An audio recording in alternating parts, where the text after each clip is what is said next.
ಶ್ರೀ ಗುರುಭ್ಯೋ ನಮಃ ಪರಮಗುರುಭ್ಯೋ ನಮಃ ಶ್ರೀಮದಾನಂದತೀರ್ಥಭಗವತ್ಪಾದಾಚಾರ್ಯಗುರುಭ್ಯೋ ನಮಃ. ಭಾವಿ ಸಮೀರ ವಾದಿರಾಜರು ಬರೆದಿರುವಂತಹ ರಚನೆ ಮಾಡಿರುವಂತಹ ಕೃಷ್ಣಾಷ್ಟಕದಲ್ಲಿ ಇವತ್ತು ನಾವು ಮೂರನೆಯ ಪದ್ಯವನ್ನು ಕಲಿಯುವಂತಹ ಸಮಯ.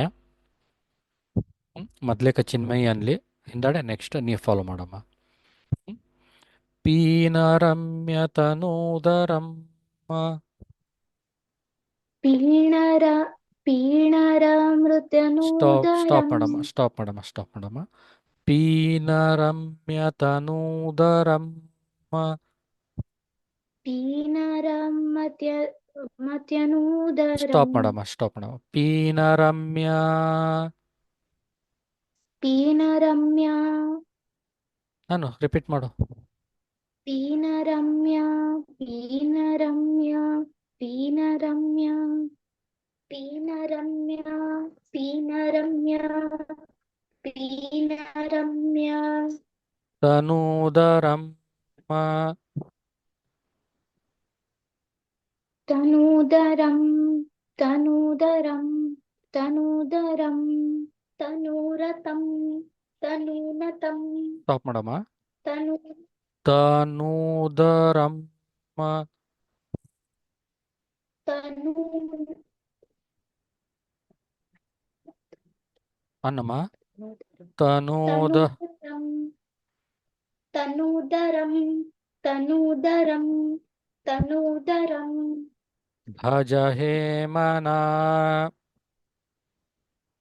ಭಜ ಹೇಮನ ಭಜ ಹೇಮನ ಭಜ ಹೇಮನ ಭಜ ಹೇಮನ ಭಜ ಹೇಮನ ಭಜ ಹೇಮನ ಶುಭ ಹೇಮನ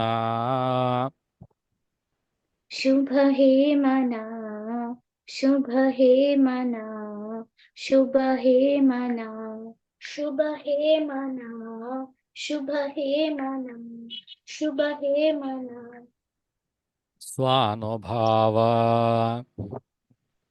ಸ್ವಾನುಭಾವ ಸ್ವಾನುಭಾವ ಸ್ವಾನುಭಾವ ಸ್ವಾನುಭಾವ ಸ್ವಾನುಭಾವ ಸ್ವಾನುಭಾವ ನಿದರ್ಶನಾಯ ನಿದರ್ಶನಾಯ ನಿದರ್ಶನಾಯ ನಿದರ್ಶನಾಯ ನಿದರ್ಶನಾಯ ನಿದರ್ಶನಾಯ ನಿದರ್ಶನಾಯ ದಿಶಂತಮರ್ಥಿ ದಿಶಂತಮರ್ಥಿ ದಿಶಂತಮರ್ಥಿ ದಿಶಂತಮರ್ಥಿ ದಿಶಂತಮರ್ಥಿ ದಿಶಂತಮರ್ಥಿ ದಿಶಂತಮರ್ಥಿ ಸುಶಂತಮಂ ಸುಶಂತಮಂ ಸುಶಂತಮಂ ಸುಶಂತಮಂ ಸುಶಂತಮಂ ಸುಶಂತಮಂ ಸುಶಂತಮಂ ಆನತೋಸ್ಮಿನಿ ಆನತೋಸ್ಮಿನಿ ಆನತೋಸ್ಮಿನಿ ಆನತೋಸ್ಮಿನಿ ಆನತೋಸ್ಮಿನಿ ಆನತೋಸ್ಮಿನಿ ಆನತೋಸ್ಮಿನಿ ಜಾರ್ಜುನ ಪ್ರಿಯ ಜಾರ್ಜುನ ಪ್ರಿಯ ಜಾರ್ಜುನ ಪ್ರಿಯ ಜಾರ್ಜುನ ಪ್ರಿಯ ಜಾರ್ಜುನ ಪ್ರಿಯ ಜಾರ್ಜುನ ಪ್ರಿಯ ಜಾರ್ಜುನ ಪ್ರಿಯ ಸಾಧಕಂ ಖಲಬಾಧಕಂ ಸಾಧಕಂ ಖಲಬಾಧಕಂ ಸಾಧಕಂ ಖಲಬಾಧಕಂ ಸಾಧಕಂ ಖಲಬಾಧಕಂ ಅದು ಬಾಲಮ ಬಾ ಅಂತಂದ್ರೆ ಅಷ್ಟೇ. ಅನ್ನು ಸಾಧಕಂ ಖಲ ಸಾಧಕಂ ಖಲಬಾಧಕಂ ಸಾಧಕಂ ಭದತ ಬಾಧಕಂ ಸ್ಟಾಪ್ ಮಾಡಮ್ಮ. ಸ್ಟಾಪ್ ಮಾಡು. साधकं साधकं साधकं साधकं फलबाधकं खलबाधकं खलबाधकं खलबाधकं हीनतोज्झित हीनतोच्चित हीनतोच्चित हीनतोच्चित हीनतोच्चित हीनतोच्चित चियलपि हीनतोच्चित तोज्झित चियला जी जी तोज्झित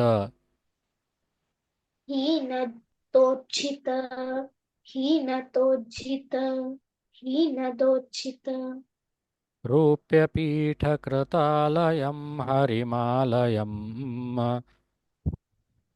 रूप्यपीठकृतालयं हरिमालयम् रूप्यपीठकृतालयं हरिमालयम् रूप्यपीठकृतालयं हरिमालयम् रूप्यपीठकृतालयं हरिमालयम् रूप्यपीठकृतालयं हरिमालयम् रूप्यपीठकृतालयं हरिमालयम् पीनरम्यतनूदरम्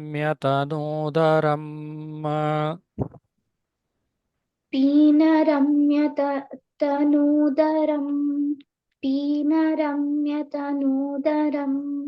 पीनरम्यतनूदरम् पीनरम्यतनूरतम् ताप पीनरम्यतनु पीनरम्य पीनरम्य पीनरम्य पीनरम्य तनूदरम् तनूदरम् तनूरदम् तनूदरम् भजहेमना शुभहेमना भज हे मना शुभ हे मना भज हे मना शुभ हे मना भज हे मना शुभ हे मना भज हे मना शुभ हे मना भज हे मना शुभ हे मना भज हे मना शुभ हे मना स्वानुभाव स्वानुभाव स्वानुभाव स्वानुभाव स्वानुभाव स्वानुभाव स्वानुभाव निदर्शनाय निदर्शनाय निदर्शनाय निदर्शनाय निदर्शनाय निदर्शनाय निदर्शनाय दिशन्तमर्थिसुषन्तमम्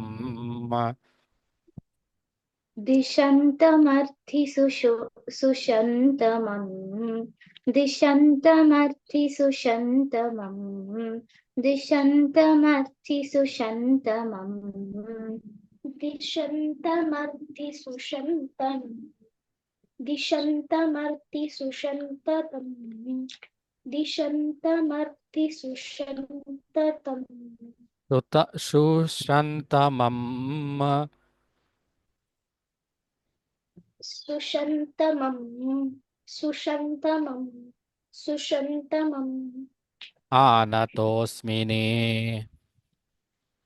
आनतोऽस्मिनि आनतोऽस्मिनि आनतोऽस्मिनि आनतोऽस्मिनि आनतोऽस्मिनि आनतोऽस्मिनि जार्जुनप्रिय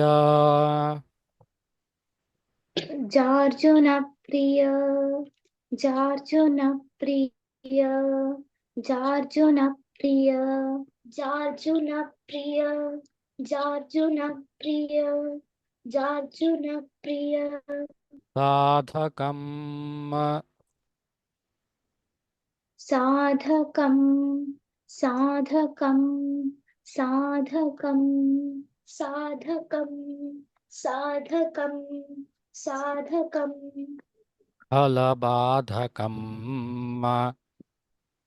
खलबाधकं खलबाधकं खलबाधकं खलबाधकं खलबाधकं खलबाधकं हीनतोज्झित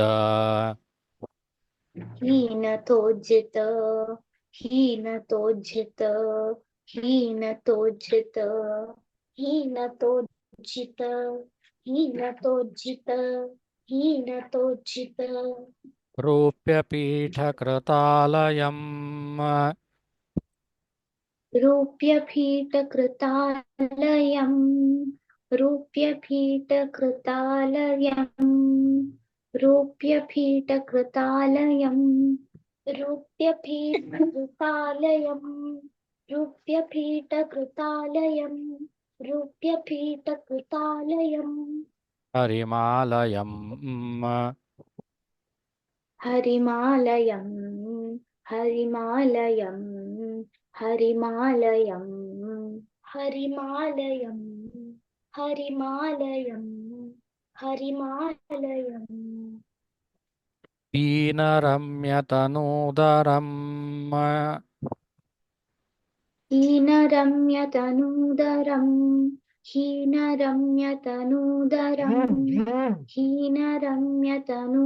ಅಪಿ हीनरम्यतनूदरम् ಹೀ ಅಲ್ಲ ಹೀ ಅಲ್ಲ ಹೀ ಅಂತ ಯಾಕಂತ ಇದೀಯಾ ಪಿ ಅದ ಪಿ ಅಲ್ಲಿ पीनरम्यतनूदरम् पीनरम्यतनूदरम् पीनरम्यतनूदरम् पीनरम्यतनूरतम् पीनरम्यतनूदरम् पीनरम्यतनूदरम् ಭಜ ಹೇ ಮನಃ ಶುಭ ಹೇ ಮನಃ भज हे मनः शुभ हे मनः भज हे मनः शुभ हे मनः भज हे मनः शुभ हे मनः भज हे मनः शुभ हे मनः भज हे मनः शुभ हे मनः भज हे मनः शुभ हे मनः ಸ್ವಾನುಭಾವ ನಿದರ್ಶನಾಯ स्वानुभावनिदर्शनाय स्वानुभावनिदर्शनाय स्वानुभावनिदर्शनाय स्वानुभावनिदर्शनाय स्वानुभावनिदर्शनाय स्वानुभावनिदर्शनाय ದಿಶಂತಮರ್ಥಿ दिशन्तमर्थी दिशन्तमर्थी दिशन्तमर्थी दिशन्तमर्थी दिशन्तमर्थी दिशन्तमर्थी ಸುಶಂತಮಂ सुशन्तमं सुशन्तमं सुशन्तमं सुशन्तमं सुशन्तमं सुशन्तमम् ಆನತೋಸ್ಮಿನೇ आनतोऽस्मि आनतोऽस्मि आनतोऽस्मि आनतोऽस्मि आनतोऽस्मि आनतोऽस्मि ಸ್ಮಿ ಅಷ್ಟೇ ಅಲ್ಲಮ್ಮ ಸ್ಮಿನಿ ಅಂತ ಹೇಳಿನಿ ಆನತೋಸ್ಮಿನಿ आनतोऽस्मिनि आनतोऽस्मिनि आनतोऽस्मिनि आनतोऽस्मिनि आनतोऽस्मिनि आनतोऽस्मिनि ಜಾರ್ಜುನ ಪ್ರಿಯ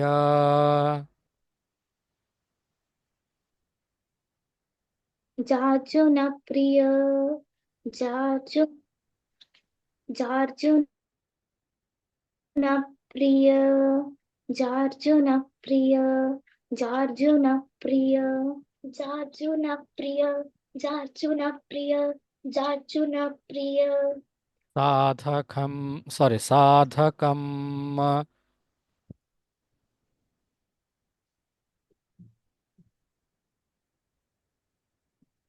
साधकं साधकं साधकं साधकं साधकं साधकं फलबाधकम् खलबाधकं खलबाधकं खलबाधकं खलबाधकं खलबाधकं खलबाधकं हीनतोज्झित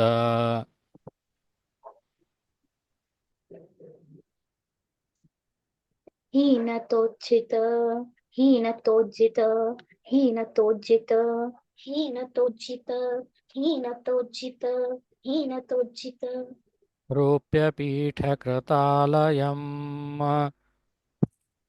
रूप्यभीतकृतालयम् रूप्यभीतकृतालयम् रूप्यभीतकृतालयम् रूप्यभीतकृतालयम् रूप्यभीतकृतालयम् रूप्यभीतकृतालयम् हरिमालयम् हरिमालयम् हरिमालयम् हरिमालयम् हरिमालयम् हरिमालयम् हरिमालयम् ಪಾಲಯಾಚ್ಯುತಪಾಲಯಾಜಿತಪಾಲಯ ಕಮಲಾಲಯ. ಇಬ್ರು ಕೂಡಿ ಅನ್ರಿ ಇಬ್ರು ಪಾಲಯಾಚ್ಯುತ ಕೂಡಿ ಅನ್ರಿ ಇಬ್ರು ಕೂಡಿ ಅನ್ರಿ. ಪಾಲಯಾಚ್ಯುತ ಪಾಲಯಾಜಿತ ಪಾಲಯ ಕಮಲಾಲಯ ಲೀಲಯಾ ಧೃತ ಬೋಧರಾಂಬುರು ಬೋಧರ ಸ್ವಜನೋದರ. Okay good. ಓಕೆ, ಇದೇನಪ್ಪ ಅಂತಂದರೆ ಭಾವಿ ಸಮೀರ ವಾದಿರಾಜರು ರಚಿಸಿರುವಂತಹ ಕೃಷ್ಣಾಷ್ಟಕದ 3ನೆಯ ಪದ್ಯ. ಮತ್ತೆ ನಾವು ಮುಂದಿನ ಕ್ಲಾಸ್ನಲ್ಲಿ 4ನೇ ಪದ್ಯವನ್ನು ನೋಡೋಣಂತೆ.